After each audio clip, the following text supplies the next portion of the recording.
Third, निर्धनता क्या है? निर्धनता एक चुनौती। निर्धनता का मतलब क्या होता है? निर्धनता का मतलब गरीबी, यानी जिस व्यक्ति का ना तो रहने के लिए घर है, ना खाने के लिए खाना है, ना कपड़े हैं, तो वो निर्धन कहलाता है। ठीक है, तो भारत के अंदर निर्धनता एक बहुत बड़ी क्या है? चुनौती है। अगर हम मोटे तौर पर देखें, देश में हर 5वां व्यक्ति निर्धन है। इसका अर्थ यह है कि वर्ष 2011-12 में भारत में मोटे तौर पर 270 बिलियन यानी 27 करोड़ लोग निर्धनता में जीते हैं। इसका अर्थ ये है कि भारत में अधिक मात्रा में निर्धन लोग पाए जाते हैं। ठीक है, समझ में आ रही बात को? तो निर्धनता का क्या अर्थ बताया? आपसे एग्जाम के अंदर पूछेगा निर्धनता किसे कहते हैं? निर्धनता का अर्थ होता है कि जहाँ पर व्यक्ति को ना तो रहने के लिए घर है, ना खाने के लिए खाना है और कपड़े नहीं है, तो निर्धनता कहलाता है। ये नहीं, ठीक है। इसमें दो प्रकार की होती है, एक होती है शहरी निर्धनता और एक ग्रामीण निर्धनता। इसको आप गरीबी से भी जोड़ सकते हो। देखो शहरी निर्धनता में बता रखा है, देखो यहाँ पर कि 73 वर्ष रामसरण झारखंड में रांची के निकट गेहूं के आटे की एक मिल में दैनिक श्रमिक के रूप में काम करता है। जब कभी उसे रोजगार नहीं मिलता तो वह महीने में लगभग 1500 रुपये कमा लेता है। यह 6 सदस्यों के परिवार को चलाने के लिए पर्याप्त नहीं था। उसकी पत्नी और 6 माह से 12 वर्ष तक की आयु के 4 बच्चे सम्मिलित थे, जिसमें रायगढ़ के समीप गांव में रहने वाले अपने बूढ़े माता पिता के लिए भी पैसे भेजता है। उसके भूमिहीन श्रमिक पिता अपने जीवन निर्वाह के लिए रामसरण और हाजीबाग में रह रहे उनके भाई पर निर्भर है। रामसरण शहर के बाहरी क्षेत्र में स्थित भीड़बाड़ी झोपड़ी में किराए पर एक कमरे के मकान में रहता है। वह ईंटों और मिट्टी के कपड़ों से बने एक कामचलाऊ झोपड़ी में रहता है। उसकी पत्नी संता देवी कुछ घरों में नौकरी कर पाती है तथा 800 रुपये कमा पाती है। वे दिन में 2 बार दाल और चावल का अल्प भोजन जुटा पाते हैं, यानी बहुत ही कम खाना उनको मिल पाता है। पर यह उन सबके लिए प्राप्त नहीं है। उनका बड़ा बेटा परिवार की आय में वृद्धि के लिए चाय की दुकान में एक सहायक के रूप में काम करता है और उसको 300 रुपये मिल जाते हैं। उसकी 10 साल की एक 10 साल की बेटी छोटे बच्चों की देखरेख करती है, वह भी स्कूल नहीं जाती है। इनमें से प्रत्येक के पास 2 जोड़े फटे पुराने कपड़े हैं। नए कपड़े कभी उन्होंने खरीदे नहीं है। जब पुराने बिल्कुल पहनने योग्य नहीं रहते, तो मतलब उनके लिए एक प्रकार से कपड़े क्या है? विलासिता है। जूते क्या है? विलासिता की वस्तुएं। छोटे बच्चे अल्प भोजन ही खा पाते हैं और भी बीमार रहते हैं और उन्हें चिकित्सा की सुविधा भी प्राप्त नहीं हो पाती। तो आपने देखा, ये देखो, ये आपका डायग्राम क्या बताइए? निर्धनता के बारे में बता रहा है कि मजदूरी कर रहे हैं लोग, गंदी झोपड़ियों में रहने के लिए मजबूर हैं क्योंकि उनको 2 वक्त का खाना प्राप्त नहीं हो पाता। ये रामसरण की कहानी थी। ठीक है, अब देखते हैं ग्रामीण निर्धनता में एक कहानी और। लक्का सिंह उत्तर प्रदेश में मेरठ के पास एक गांव में रहने वाला है।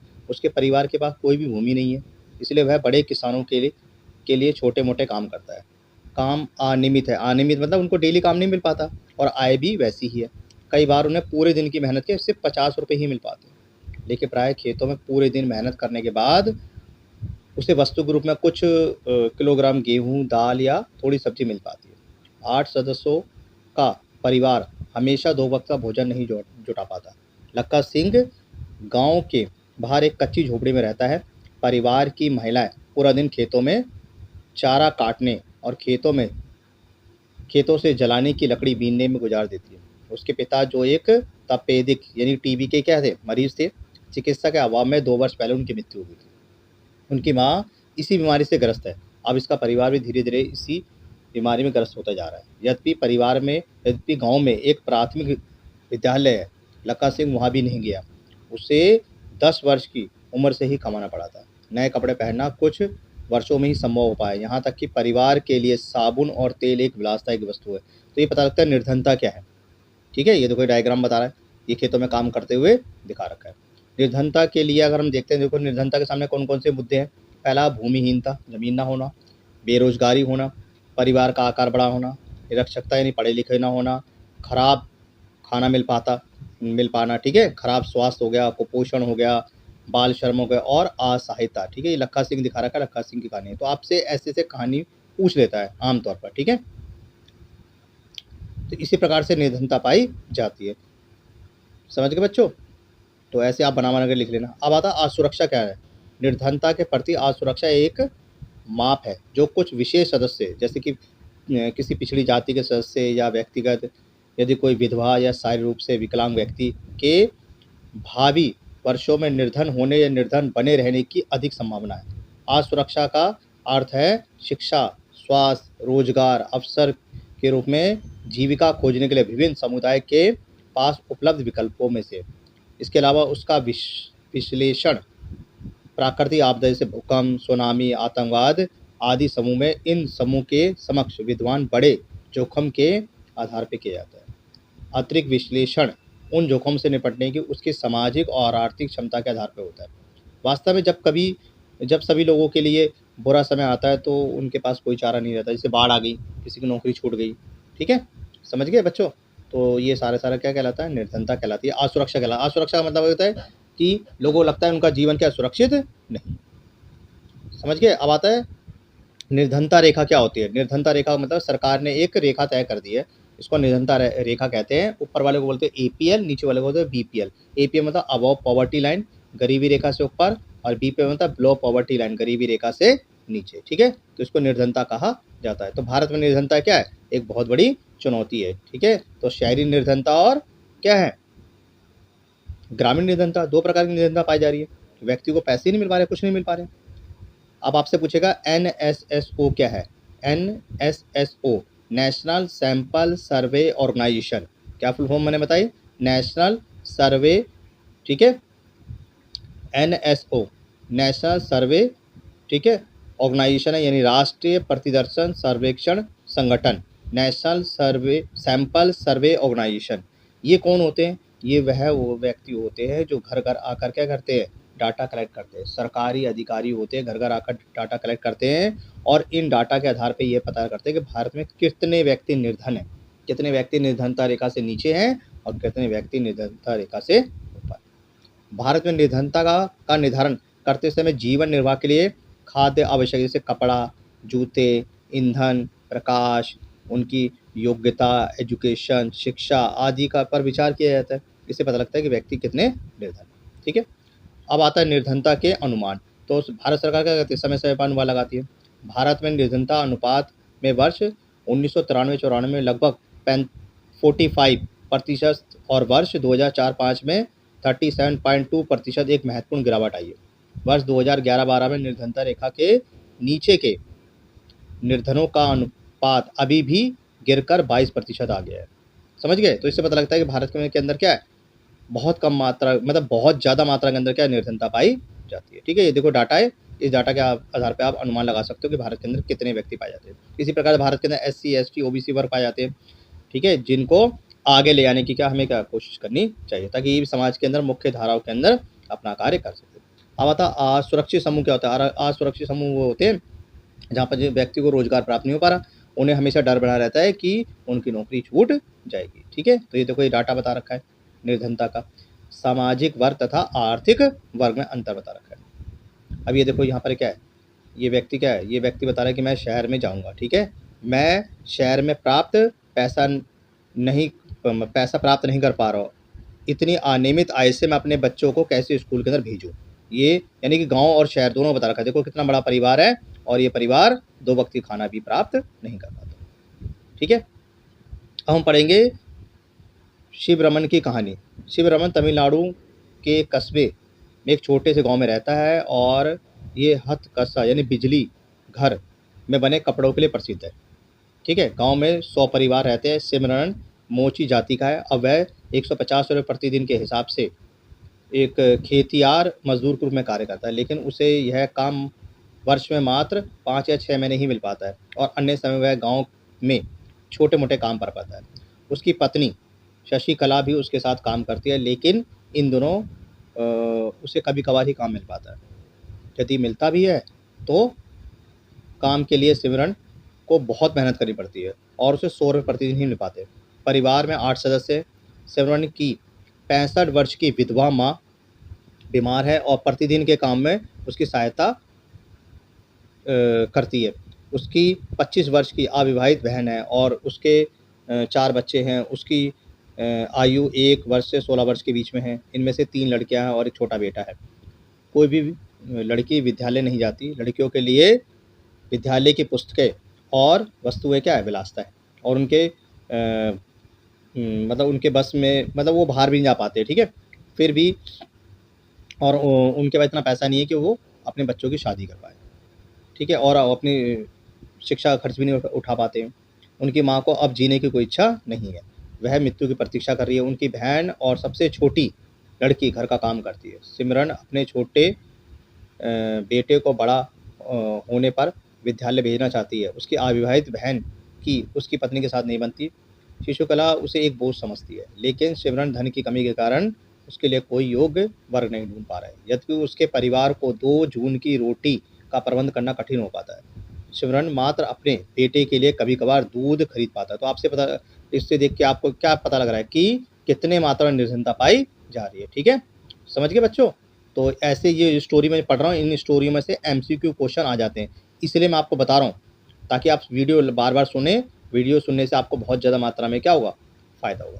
अब आता है वैश्विक निर्धनता क्या होती है। वैश्विक निर्धनता का मतलब होता है वो निर्धनता जो पूरे विश्व के अंदर पाई जाती है। आपने देखा है कि विश्व के अंदर बहुत सारे गरीब देश हैं जहाँ पर निर्धनता पाई जाती है। विश्व बैंक के डाटा के अनुसार ये पाया गया है कि जो व्यक्ति $1 पर डे नहीं कमा पाता वह देश क्या है, बहुत ज़्यादा गरीब है। $1 पर डे नहीं कमा पाता, ठीक है, तो इसको वैश्विक निर्धनता कहा जाता है।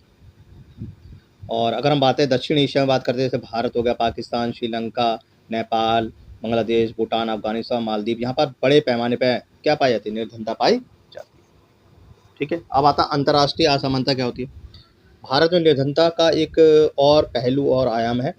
अंतर्राष्ट्रीय असमानता का मतलब होता है जब हम एक देश से दूसरे देश में अंतर करते हैं, ठीक है, उसको अंतर्राष्ट्रीय, ठीक है, असमानता पाई जाती है। यानी कि हम हमारे यहाँ पर क्या है, अधिक मात्रा में गरीबी है, जबकि अमेरिका हो गया, चीन हो गया, जापान हो गया, ऐसे देश क्या है, बहुत ज़्यादा मात्रा में आगे निकल गए हैं, ठीक है।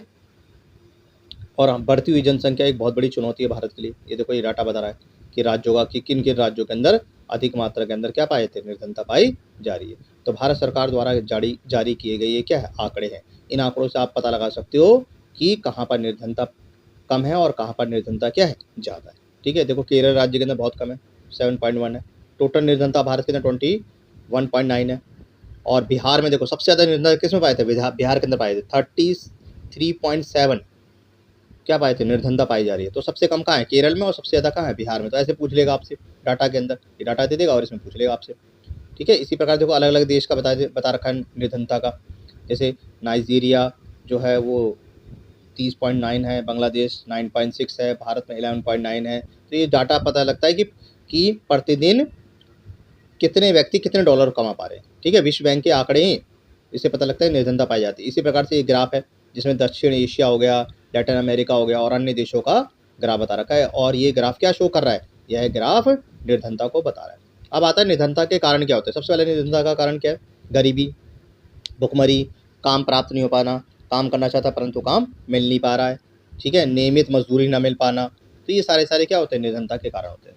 अब इसके उपाय क्या है, इसका उपाय है कि बच्चों को क्या करना चाहिए, पढ़ाना चाहिए, उन्हें शिक्षित करना चाहिए और शिक्षा के साथ साथ उन्हें टेक्निकल वर्क भी सिखाना चाहिए, ठीक है, क्योंकि भारत की जनसंख्या निरंतर बढ़ती जा रही है और भारत की जब जनसंख्या बहुत ज़्यादा मात्रा के अंदर बढ़ रही है तो ऐसे में नौकरी प्राप्त करना एक बहुत बड़ी क्या चुनौती है, ठीक है। सरकार के सामने भी चुनौती है क्योंकि जनसंख्या तेज़ी से बढ़ रही है और इतनी बड़ी जनसंख्या के लिए क्या करेगी सरकार, कहाँ से रोजगार पैदा करेगी। इसलिए हमें ऐसे कार्य करने चाहिए ताकि हमें नौकरी ढूंढनी ना पड़े, ठीक है। और साथ साथ में सरकार को जनसंख्या को नियंत्रित करने के लिए कई प्रकार के उपायों को भी अपनाने के लिए लोगों को बताना चाहिए।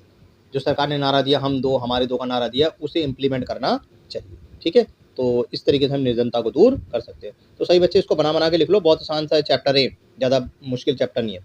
अब आता है मनरेगा क्या है। मनरेगा का मतलब फुल फॉर्म है महात्मा गांधी राष्ट्रीय ग्रामीण रोजगार अधिनियम। ये 2005 के अंदर लागू करा गया था, ठीक है। बहुत बार क्वेश्चन है, 100% आएगा एग्जाम के अंदर, आपसे पूछेगा मनरेगा कब लागू हुई, 2005 के अंदर, ठीक है। और इसमें क्या था, इसमें 100 डेज काम दिया जाएगा, यानी 100 दिन तो काम दिया जाएगा।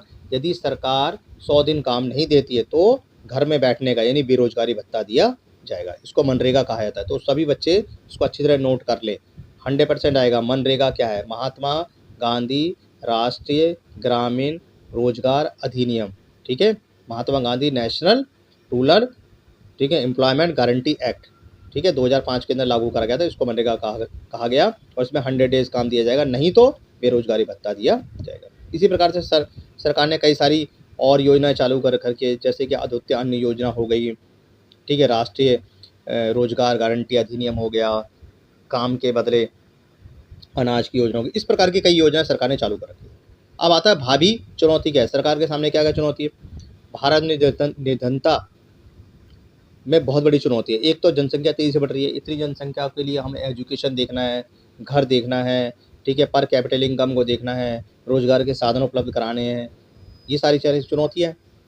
साथ साथ में आतंकवाद भी एक बहुत बड़ी चुनौती है, ठीक है।